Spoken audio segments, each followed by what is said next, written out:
आज Doubtnut app download करें। Doubtnut पर अपने सभी गणित, रसायन विज्ञान, भौतिक विज्ञान और जीव विज्ञान के डाउट्स का करो सफाया। बस प्रश्न की फोटो खींचो, एक ही प्रश्न को क्रॉप करो और तुरंत वीडियो सोल्यूशन पाओ। अभी डाउनलोड करें। प्रश्न है कि रदरफोर्ड के परमाणु मॉडल से परमाणु के स्थायित्व की तथा परमाणु के रेखीय स्पेक्ट्रम की सटीक व्याख्या होती है। तो आइए हल करते हैं इस प्रश्न। ठीक है, हमें ये क्या बताना है, हमें ये बताना है कि ये कथन सत्य है या असत्य।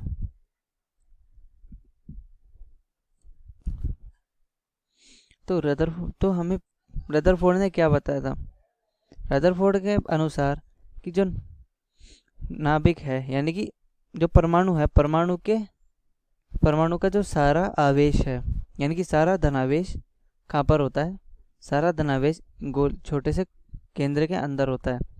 सारा धनावेश और लगभग सारा द्रव्यमान एक छोटे से गोले के अंदर होता है, जिसको कि हम क्या कहते हैं, नाभिक कहते हैं। और उसके चारों ओर एक इलेक्ट्रॉन होता है जो कि चक्कर लगाता है। ठीक है, इसके चारों ओर इलेक्ट्रॉन चक्कर लगाता है।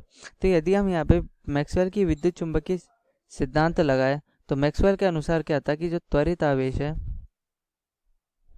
मैक्सवेल के अनुसार त्वरित आवेश विद्युत चुंबकीय तरंगे उत्सर्जित करता है। क्या करता है, विद्युत चुंबकीय तरंगे उत्सर्जित करता है। तो हुआ क्या कि यदि ये आवेश विद्युत चुंबकीय तरंगे उत्सर्जित करेगा यानी कि ये अपने अंदर से ऊर्जा निकालेगा। तो अगर ये इलेक्ट्रॉन अपने अंदर से ऊर्जा ही निकालेगा तो इसकी ऊर्जा कम होती जाएगी, और अगर ऊर्जा कम होती जाएगी तो ये होएगा क्या कि नाभिक के धीरे धीरे पास आता रहेगा, यानी कि इसकी त्रिज्या भी कम होती जाएगी। तो होगा क्या कि नाभिक के पास आता रहेगा और आके इस प्रकार से ये नाभिक के अंदर समा जाएगा। तो अगर ऐसा होता तो परमाणु क्या होता, अस्थायी होता। कि अगर इलेक्ट्रॉन नाभिक के अंदर समा जाता तो परमाणु क्या होता, अस्थायी हो जाता। परंतु हम जानते हैं कि जो परमाणु होता है वो स्थायी होता है। तो रदरफोर्ड की थ्योरी के अनुसार तो परमाणु अस्थायी था, लेकिन परमाणु स्थायी होता है। तो अतः रदरफोर्ड का परमाणु मतलब जो रदरफोर्ड का मॉडल है वो परमाणु के स्थायित्व की व्याख्या नहीं कर पाया। अब जैसे कि विद्युत चुंबकीय तरंग सिद्धांत के अनुसार कि जो त्वरित आवेश है वो विद्युत चुंबकीय तरंगे उत्सर्जित करता है। अब ये त्वरित आवेश इसलिए है क्योंकि हम देख सकते हैं कि इसका इस बिंदु पर यानी कि यहाँ पर जो है तो इसका वेग किधर होगा, इसका वेग होगा इस ओर। जब ये इधर होगा तो इसका वेग होगा इस ओर, जब इधर होगा तो इसका वेग होगा इस ओर। तो हम कह सकते हैं कि वेग बदल रहा है। ठीक है, इसकी चाल भले ही नहीं बदलेगी, यानी कि एक समान चाल से गति करता रहेगा, लेकिन दिशा बदलने की वजह से वेग बदल रहा है। तो इसलिए आवेश कैसा है, हमारा त्वरित है। और मैक्सवेल के विद्युत चुंबकीय सिद्धांत के अनुसार जो त्वरित आवेश है वो विद्युत चुंबकीय तरंगे उत्सर्जित करता है।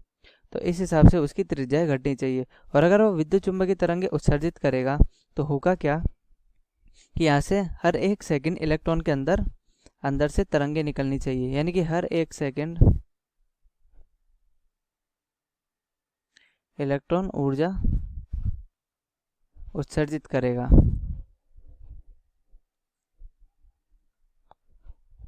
तो इससे क्या होगा, मतलब हर एक सेकंड इलेक्ट्रॉन ऊर्जा उत्सर्जित करता है, तो इससे क्या होगा, हर एक सेकंड हमें ऊर्जा का कोई ना कोई नया मान प्राप्त होगा। यानी कि जैसे कि इधर है तो जैसे ही थोड़ा सा इलेक्ट्रॉन आगे गया तो उसकी त्रिज्या कम हो जाएगी, तो उधर ऊर्जा का मान अलग होगा। जो निकलने वाली ऊर्जा है, जो विद्युत चुंबकीय तरंग है, उनका मान अलग होगा। फिर जैसे ही इधर आया तो त्रिज्या और कम हो गई, तो फिर अलग मान होगा। यानी कि जैसे जैसे त्रिज्या इसकी कम होती जा रही है वैसे वैसे जो उत्सर्जित ऊर्जा है यानी कि उत्सर्जित तरंग है उसकी ऊर्जा का मान कम होता रहेगा। तो इस वजह से रदरफोर्ड के अनुसार जो परमाणु स्पेक्ट्रम हर एक सेकंड ऊर्जा उत्सर्जित करने की वजह से सतत प्राप्त होता है। परंतु बाद में जब परमाणु स्पेक्ट्रम का प्रेक्षण करके देखा गया तो पता चला कि परमाणु स्पेक्ट्रम सतत ना होकर क्या होता है, रेखीय होता है। तो रदरफोर्ड इसकी भी व्याख्या नहीं कर पाया कि जो परमाणु स्पेक्ट्रम है वो रेखीय कैसे हुआ। तो यानी कि हमारा जो कथन है कि रदरफोर्ड का परमाणु मॉडल से परमाणु के स्थायित्व की तथा परमाणु के रेखीय स्पेक्ट्रम की सटीक व्याख्या होती है, ये असत्य है। यानी कि हमारा कथन क्या हुआ, असत्य। कक्षा 6वीं से 12वीं से लेकर नीट, IIT, JEE वो एडवांस के लेवल तक 1 करोड़ से ज्यादा छात्रों का भरोसा। आज ही डाउनलोड करें डाउटनेट ऐप या व्हाट्सएप करें अपने सारे डाउट्स 8400 400 400 पर।